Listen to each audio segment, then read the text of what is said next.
Dr. Aphra issue 35 heads to Hutta Town on Nar Shaddaa, where a smuggler tries to sell a bunch of war droids they stole from an old Tag Corporation warehouse on Milvain. As the two parties haggle over price, the droid, which didn't have a power source in it, comes to life, powered instead by the Scourge, and it kills most of the guards until the seller shoots it dead. Sometime later, Domina and Lappin Tag look over one of the droids, with Lappin having never seen it before, and while it looks like a Clone Wars era battle droid, they aren't in any records on the systems. Domina knows that they didn't make these droids, but former heads of the company, her parents, made a bid for the battle droid contract, but they didn't win it, and these droids were ones that she designed as her very first project. Years ago, a young Domina is teased by Silas over her droid design. Orman thinks that their little sister is a genius, causing Sila to fight with him.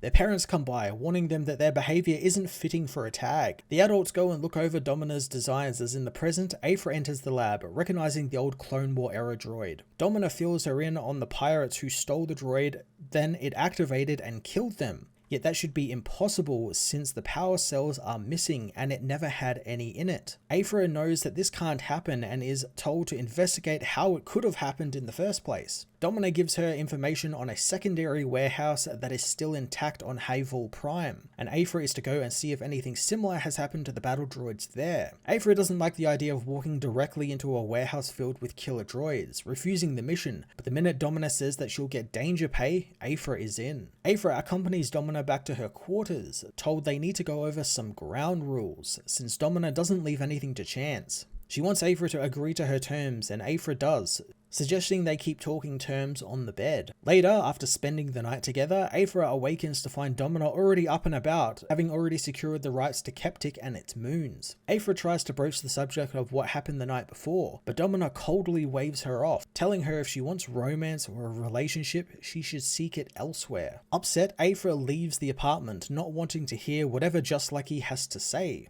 Lucky knows that it's a bad idea to sleep with one's boss, and Aphra knows that she isn't looking for anything, boarding the Archangel 4 and telling Lucky not to say a thing until they reach Havel Prime. Aphra, however, directs the ship to Galator 3, going into a nightclub with Lucky. Aphra knows that the prettiest and richest people come there to party, making them all perfect marks for them. Lucky isn't interested since he and Ariel are a serious thing now. He refuses to partake in Aphra's antics, leaving for the ship while Aphra drowns her sorrows away in drink. She eventually finds someone to take home, mistaking them briefly for Sana Staros. The next day, Aphra is woken by the club's landlord, who tells her that if she wants to stay in the room, she's got to buy more time. She tells him to put it on the tab of the woman she slept with, but finds the tab is in her name. Aphra realizes that she got scammed and Domina's data stick with the mission info is gone. The woman she slept with makes it back to her ship, telling her pirate crew that they are heading for Havel Prime. Aphra makes it back to the Archangel, spotting the woman's ship taking off.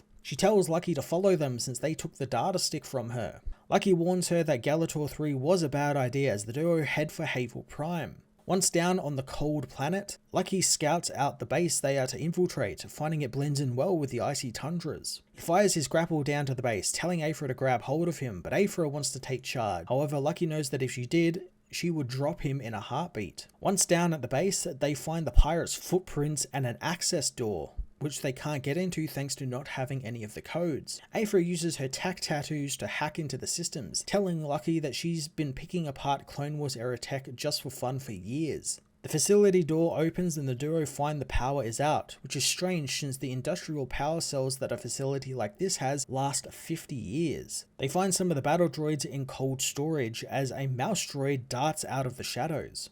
Aphra begins moving one of the droids to take it apart and check for power cells when it suddenly comes alive. Lucky meanwhile finds more activated droids along with the dead pirates as the facility comes online fully and the droids all awaken, surrounding the heroes.